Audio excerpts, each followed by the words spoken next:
Hi, this is me, Dr. Deepa Rawat, and in this video, we are going to take another aphorism, that is aphorism number 9. यहाँ से जो है अब doctor हैनिमन vital force के बारे में बताना शुरू करेंगे. So let's begin with the aphorism. अब 9 से लेकर 18 तक यहाँ पर हमारी वाइटल फोर्स की बात होगी. तो we'll read aphorism one by one, and जो हर अफोरिज्म होगा उसके में शॉर्ट नोट्स भी हर अफोरिज्म के फुट नोट के साथ मैं अपने टेलीग्राम चैनल पे हमेशा अपलोड कर देती हूँ. वहाँ से आप ले सकते हैं. वहाँ पर हमने अब ये भी शुरू करा है कि 10 ईयर्स के जो क्वेश्चन पेपर्स हैं, नेहरू होम्योपैथिक मेडिकल कॉलेज, सूर होम्योपैथिक मेडिकल कॉलेज और बैक्सन के हमने स्टार्ट करे हैं. तो यहाँ से मैं कुछ जो है वो 10 ईयर्स के जो पूरे नोट्स हैं क्वेश्चन के साथ आंसर कैसे कैसे आपको किस फॉर्मेट में किस तरीके से आंसर लिखना है उसके नोट्स भी मैं प्रोवाइड करने की कोशिश करूँगी. अभी मैं जो है वो कलेक्ट कर रही हूँ क्वेश्चन पेपर्स 10 ईयर्स के. अगर आप में से किसी के पास हैं, कोई अगर बैक्सन से मुझे देख रहा है या सूर या नेहरू से देख रहा है, तो आप मुझे प्लीज़ क्वेश्चन पेपर्स जो हैं 10 ईयर्स के बताइए. मैं हर ईयर के 10 ईयर के क्वेश्चंस सॉल्व करके अपने टेलीग्राम चैनल पे अपलोड करने का अभी मेरा नेक्स्ट प्लान है. तो देखते हैं मुझे जितने क्वेश्चन पेपर्स मिल पाते हैं उस हिसाब से मैं अपलोड करूँगी. So let's begin with the aphorism. So aphorism 9 is a very important aphorism. यहाँ पर डॉक्टर हैनिमन ने वाइटल फोर्स की बात तो करी है, लेकिन वाइटल फोर्स कब, जब पेशेंट नहीं है, हमारा जो ह्यूमन बीइंग है वो हेल्दी स्टेट में है, तब वाइटल फोर्स किस तरीके से एक्ट करती है और किस तरीके से हमारी मटेरियल बॉडी को चलाती है, उसके बारे में डॉक्टर हैनिमन ने 9th एंड 10th अफोरिज्म में बात करी है कि हेल्थ में वाइटल फोर्स कैसी होती है. तो जो जिस्ट है इन दोनों अफोरिज्म्स का वो मैं एक में नहीं बताऊंगी, दोनों अलग अलग अफोरिज्म्स में बताऊंगी, लेकिन जो जिस्ट ये यही है कि हेल्थ में वाइटल फोर्स कैसे काम करती है. So let's start with reading the aphorism. In the healthy condition, सबसे पहले डॉक्टर हैनिमन ने बोल दिया कि हेल्दी कंडीशन में जो हमारी वाइटल फोर्स है जो कि स्पिरिचुअल है.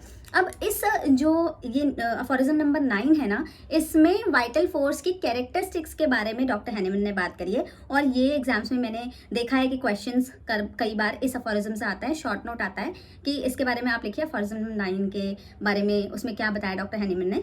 तो इन्होंने कैरेक्टरिस्टिक्स बताई हैं, यानी कि क्या क्या कैरेक्टर हैं वाइटल फोर्स के, वो इस अफोरिज्म में बताया गया है. तो स्पिरिचुअल है.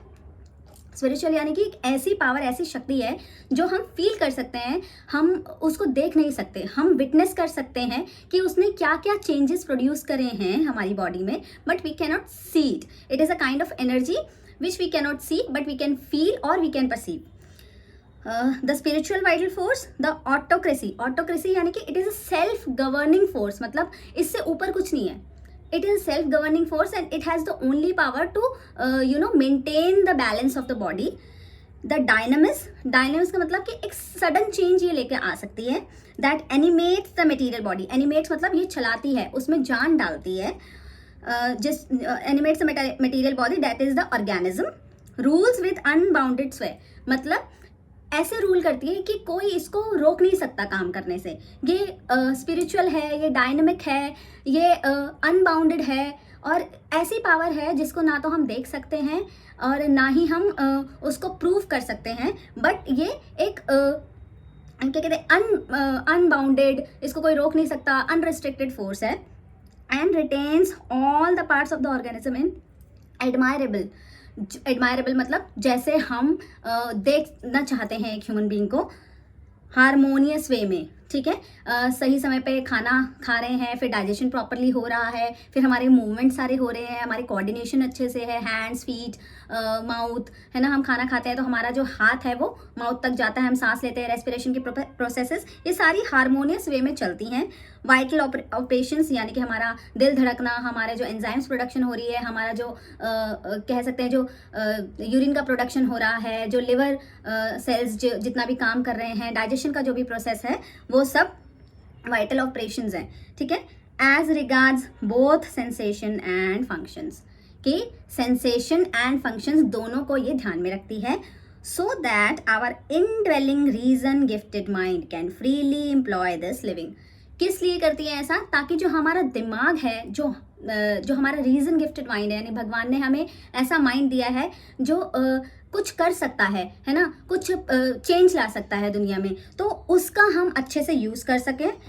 Healthy instruments for the higher purpose of our existence, और हमें एक एक ऐसा कंडीशन, एक ऐसा इन्वायरमेंट मिले हमारी बॉडी को कि हम सॉल्व कर सकें the higher purpose of our existence. क्या होता है कि अब ये हायर पर्पस क्या बोला गया है कि हायर पर्पस हमेशा हमारा चेंज होता रहता है। एक बच्चे के लिए एक हायर पर्पस क्या है कि उसको खाना मिलना चाहिए टाइम पे, मम्मी का दूध मिलना चाहिए, this is the higher purpose for a kid और टोडलर। लेकिन जैसे जैसे हमारा एज बढ़ता जाता है वैसे वैसे हमारा हायर पर्पस जो है वो बढ़ता जाता है। जैसे जैसे वो बढ़ेगा, स्कूल जाना उसका हायर पर्पस है, स्कूल में परफॉर्म करना उसका हायर पर्पस है। फिर जैसे जैसे क्लासेस बढ़ती हैं तो मार्क्स अच्छे आने चाहिए, फिर अच्छे कॉलेज में एडमिशन मिलना चाहिए, फिर जॉब लगनी चाहिए, फिर इस हिसाब से हमारा इंटेलेक्ट जो है वो काम करना चाहिए ताकि हमारे जो हायर पर्पसेस हैं लाइफ के वो सॉल्व हो सकें। ये रहा अफोरिज्म एंड थोड़ी एक्सप्लेनेशन इसकी थोड़ा सा है, छोटा अफोरिज्म है। In aphorism number 8, cure is defined as the absence of symptoms. Last aphorism हमने बात करी थी कि क्योर क्या है, it is just the absence of the symptoms, मतलब सिम्टम्स हटा दिए क्योर आ गया। पर अफोरिज्म नंबर 9 में बात कर रहा है हैनिमन, हेल्थ इज डिफाइंड। अब हेल्थ क्या है, is defined as ability of our mind to use this life for a higher purpose.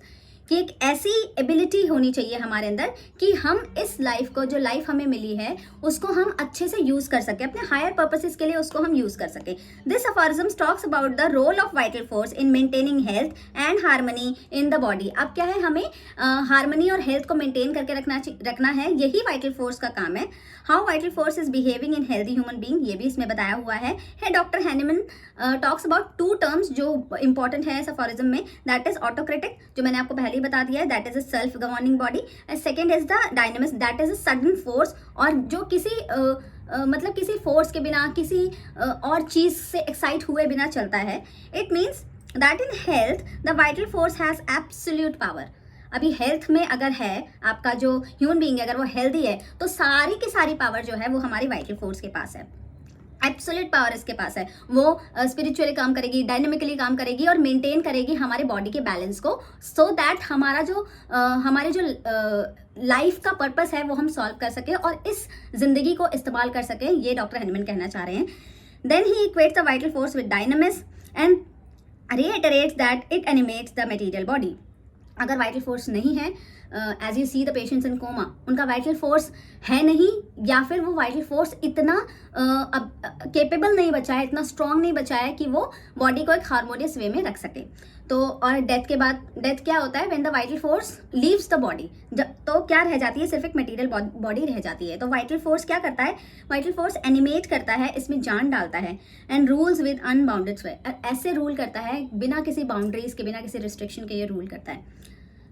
अब in the aphorism doctor Hahnemann talks about the properties, ये जो मैंने बताया था, स्पिरिचुअल है, ऑटोक्रेटिक है, डायनेमिक है, ऑटोनॉमिक है, अनबाउंडेड है, it is unintelligent also and life preserving force. अब अनइंटेलिजेंट क्यों इसको बोला गया है, क्योंकि इंटेलिजेंस नहीं है इस फोर्स के पास। अभी देखो क्या हुआ, मान लीजिए आपको कोई तकलीफ हुई, कोई प्रॉब्लम हुई, तो क्या होगा ना, वाइटल फोर्स क्या काम करेगी, उसको बचाने के लिए, बॉडी को बचाने के लिए लेके जाएगी जो आपका डिजीज है वो मोर इंपॉर्टेंट ऑर्गन से लेस इंपॉर्टेंट ऑर्गन तक लेकर जाने की कोशिश करेगी और प्रिजर्व करने की कोशिश करेगी लाइफ को, जो मटेरियल बॉडी है उसको प्रिजर्व करने की कोशिश करेगी कि ज़्यादा हार्म ना हो जाए बॉडी को, इस तरह से वो काम करती है। तो it cannot calculate where to act, how to act, it has no reasoning, it only promotes its suffering and impulses to the physical body। अब ये क्या कर दिया, ना तो इसको ये पता है how to act, where to act, when to act, ये नहीं पता, रीजनिंग नहीं पता कि ऐसा क्यों करना है। It only promotes its suffering and impulses to the physical body, सिर्फ सफरिंग्स देती है, ठीक है, अगर वाइटल फोर्स वीक है तो सफरिंग देगी, नहीं तो इम्पल्सेस देगी कि भाई तुम अपना जो है लाइफ के प्रोसेसेस को रन करो। It is called unintelligent because during fatal acute diseases, if any threat to the life of the organism occurs, it tries to save the life by sacrificing one part of the body। तो एक part, उसको ये नहीं लगेगा कि ये part मैं तो अपनी बॉडी से जो मेरी जिस बॉडी को मैं चला रही हूँ उससे पार्ट चला जाएगा तो क्या दिक्कत होगी, उसको सिर्फ लाइफ को प्रिजर्व करके रखना है, यही उसको पता है। अब वो किसी भी तरीके से जो लेस इंपॉर्टेंट ऑर्गन है उसको कट ऑफ करेगी और मोर इंपॉर्टेंट ऑर्गन्स को सेव करेगी, यही उसकी प्रोग्रामिंग है। लाइफ प्रिजर्विंग फोर्स तो बता ही दिया है। In a healthy person, the vital force control maintains the body. This force ensures that all parts of the body work together in the harmony. It regulates our sensation and functions perfectly। ये सारा explanation है, बहुत छोटा सा aphorism है, बहुत easy aphorism है। इसमें सिर्फ अगर फुट नोट आएगा तो इसमें अगर शॉर्ट नोट आएगा तो यही आएगा कि क्या बताया है, तो उसमें आपको ये प्रॉपर्टीज लिख देनी है और थोड़ा सा उसका एक्सप्लेनेशन जो यहाँ पे दे रखा है इस पैराग्राफ में। वो आप बता देना। तो this is all about aphorism number 9। मुझे लगता है कि इसी में हम अफोरिज्म नंबर 10 भी करते, बट अभी टाइम नहीं है उतना क्योंकि लंबा हो जाता है वीडियो बहुत। तो 10th अफोरिज्म हम नेक्स्ट वीडियो में रखेंगे। और सारे के सारे नोट्स जो हैं वो टेलीग्राम चैनल पे मैं अपलोड कर देती हूँ, आप वहाँ से जाके देख सकते हैं, उन नोट्स को आप इस्तेमाल कर सकते हैं। Those notes are made by me with many books. मैं रिसर्च करके इंटरनेट से या बहुत सारी बुक्स से रेफरेंसेस लेके बहुत ईजी लैंग्वेज में उन नोट्स को बनाने का कोशिश कर रही हूँ। अगर आपको लगता है कि अभी भी मुझे कुछ चेंज करने की ज़रूरत है उसमें, तो please do comment, please do give me some thoughts कि मैं और कैसे बना सकती हूँ, मैं अपने आप को कैसे इंप्रूव कर सकती हूँ। आपके अगर, क्योंकि आपने एग्जाम में जाके लिखना है और आपको अगर लिखे हुए आंसर से मार्क्स नहीं मिल रहे हैं तो मतलब वो पर्पस जो है ना मेरा, वो सॉल्व नहीं हो पा रहा है। तो आप अपना फीडबैक मुझे ज़रूर शेयर कीजिए, मुझे बहुत अच्छा लगेगा। Thank you so much. We'll see the next video with aphorism number 10।